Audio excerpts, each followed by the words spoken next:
CET ಫಲಿತಾಂಶ ಪ್ರಕಟವಾಗಿದ್ದು ಯಲಹಂಕದ Narayana E techno ಸ್ಕೂಲ್ನ ವಿದ್ಯಾರ್ಥಿ ಹರೀಶ್ ರಾಜ್ ಅವರು ವೆಟರ್ನರಿ ನರ್ಸಿಂಗ್ ನಲ್ಲಿ ಪ್ರಥಮ ಸ್ಥಾನವನ್ನು ಪಡೆದಿದ್ದಾರೆ. ಅಗ್ರಿಕಲ್ಚರ್ ನಲ್ಲಿ 6ನೇ ರ್ಯಾಂಕ್ ಕೂಡ ಪಡೆದಿದ್ದಾರೆ. ಸದ್ಯ ನಮ್ಮ ಜೊತೆಗೆ ಈ ಒಂದು ಸಾಧನೆ ಮಾಡಿದಂತಹ ಹರೀಶ್ ರಾಜ್ ಇದ್ದಾರೆ. ಅವ್ರನ್ನ ಮಾತನಾಡ್ಸ್ಕೊಂಡು ಹೋಗ್ತೀನಿ. Sir, first of all congratulation. ಎಷ್ಟು ಖುಷಿ ಇದೆ ಸರ್ ನಿಮ್ಮ ಸಾಧನೆ? ನನಗೆ ಖುಷಿ ಆಗಿದೆ. ನಾನು ಎಕ್ಸ್ಪೆಕ್ಟ್ ಮಾಡ್ತಿದ್ದೆ ಚೆನ್ನಾಗಿರೋ ರ್ಯಾಂಕೇ ಸಿಗತ್ತೆ ಅಂತ. ಅದು ಎಕ್ಸಾಮ್ ಬರ್ದಾಗ್ಲೂ ಅನ್ಕೊಂಡಿದ್ದೆ ನನ್ನ ಪ್ರಕಾರ ಚೆನ್ನಾಗಿರೋ ರಿಸಲ್ಟ್ ಬರುತ್ತೆ. ನಾನು ನಮ್ಮ ಟೀಚರ್ಸ್ ಹೇಳ್ಕೊಟ್ಟಂಗೆ ನೀಟಾಗಿ ಬರ್ತಿದ್ದೆ. ಎಲ್ಲಾದರೂ ಟೆಕ್ಸ್ಟ್ ಬುಕ್ಕಲ್ಲೇ ಬಂದಿತ್ತು, ಯಾವುದೋ ಔಟ್ ಆಫ್ ಸಿಲೆಬಸ್ ಅಂತ ಏನು ಇದ್ದಿದ್ದಿಲ್ಲ. ಅಂದರೆ ಸ್ವಲ್ಪ ಕಾಂಟ್ರವರ್ಷಿಯಲ್ ಕ್ವಶನ್ಸ್ ಇತ್ತು, ಅದರಿಂದನೇ ಸ್ವಲ್ಪ ಅಡ್ವಾಂಟೇಜು ಸಿಕ್ತು ನನಗೆ. ಬಯಾಲಜಿದಲ್ಲಿ ಎಸ್ಪೆಷಲಿ ಒಂದೆರಡು ಕ್ವಶನ್ ಆ ಥರ ಇದ್ವು. ಆಮೇಲೆ ಬೇರೆದೇನು ಅಂದರೆ ನಾನು ಖುಷಿಯಾಗೇ ಇದ್ದೀನಿ. ನಾನು ನನ್ನ ಟೀಚರ್ಸು, ನನ್ನ ನಾರಾಯಣ ಸ್ಟಾಫು, ಅಲ್ಲಿರೋರು ಫ್ರೆಂಡ್ಸು ಎಲ್ಲರಿಗೂ ನಾನು ಥ್ಯಾಂಕ್ ಯು ಅಂತ ಹೇಳುತ್ತೇನೆ. ಅವರಿಂದನೇ ಈ ಸಾಧನೆ ಸಾಧ್ಯವಾಗಿದ್ದು. ಅವರು ನನಗೆ ಎಷ್ಟೊಂದು ಸಹಾಯ ಮಾಡಿದ್ದಾರೆ.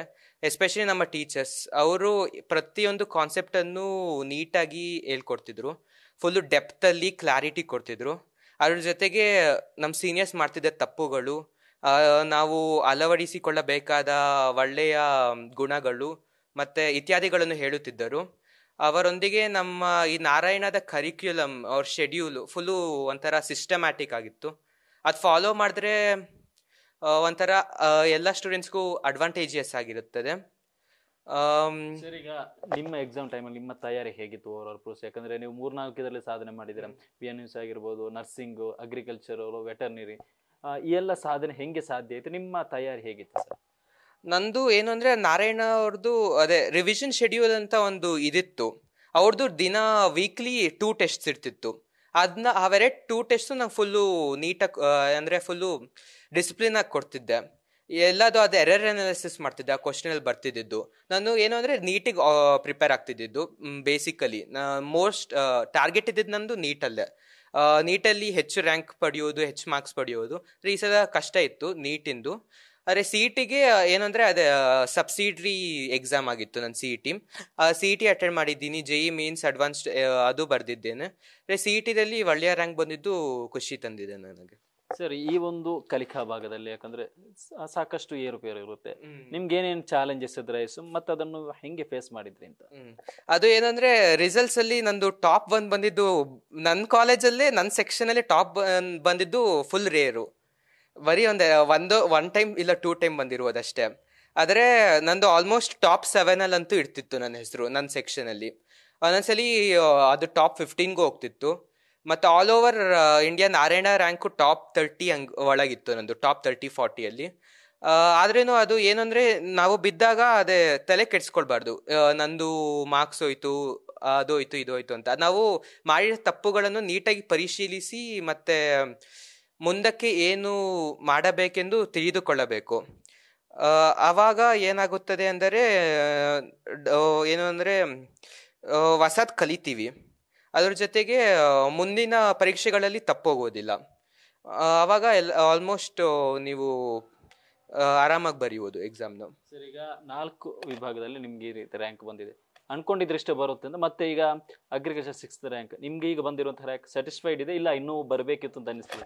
ಇಲ್ಲ, ನಾನು ಇಷ್ಟೊಂದು ಎಕ್ಸ್ಪೆಕ್ಟ್ ಏನು ಮಾಡಿದ್ದಿಲ್ಲ. ನಾನು ಟಾಪ್ 10 ಯಾವುದೋ ಒಂದು ರ್ಯಾಂಕ್ ಬರುತ್ತೆ ಅನ್ಕೊಂಡಿದ್ದೆ. ಅದು ಫುಲ್ಲು ನಮ್ದ್ರಲ್ಲೇ ಅದು ಮಾರ್ಕ್ಸ್ ನೋಡಿದ್ರೆ 59, 60, 60, 58, 60, 60 ಎಲ್ಲರೂ ಹಂಗೆ ಇದ್ರಿ. ನಾನು ಅದಕ್ಕೆ ಒಂದು ಟಾಪ್ 10-20 ಒಳಗೆ ಬರುತ್ತೆ ಅನ್ಕೊಂಡಿದ್ದೆ. ಆದರೆ ಬಂದಿದ್ದು ಫ್ಯೂಚರ್ ಏಮು ಅದೇ ನೀಟ್ ರಿಸಲ್ಟ್ಸ್ ನೋಡಿ ಯಾವ್ದಾದ್ರು ಒಂದು ಮೆಡಿಕಲ್ ಕಾಲೇಜಲ್ಲಿ ಜಾಯ್ನ್ ಆಗ್ತೀನಿ. ಚೆನ್ನಾಗಿದೆ. ಹರೀಶ್ ರಾಜ್ ಅವರ ತಾಯಿ ಇದ್ದಾರೆ, ಅವ್ರನ್ನ ಮಾತನಾಡ್ಸ್ಕೊಂಡು. ಮೇಡಮ್, ನಿಮ್ಮ ಮಗನ ಸಾಧನೆ ಬಗ್ಗೆ ಎಷ್ಟು ಖುಷಿ ಇದೆ ಮೇಡಮ್? ತುಂಬ ಖುಷಿ ಆಗ್ತಾ ಇದೆ ಸರ್. ಎಲ್ರಿಗೂ ನಮಸ್ಕಾರ. ನಾವು ಅಂದ್ಕೊಂಡಿದ್ದು ಅವನು ಅಷ್ಟೇನು ಇದಕ್ಕೆಲ್ಲ ಕಾಂಟೆಷನ್ ಮಾಡಿರಲಿಲ್ಲ. ನೀಟಿದ್ದು ಮೈನ್ ಮಾಡ್ತಾ ಇದ್ದ. ಅದು ತುಂಬ ಟಫ್ ಇದೆ ಅಂತ ಹೇಳ್ತಾರೆ. ಅದು ರಿಸಲ್ಟ್ ಬಂದ ಮೇಲೆ ನಾವು ರ್ಯಾಂಕಿಂಗ್ ನೋಡಿಬಿಟ್ಟು ಡಿಸೈಡ್ ಮಾಡ್ತೀವಿ.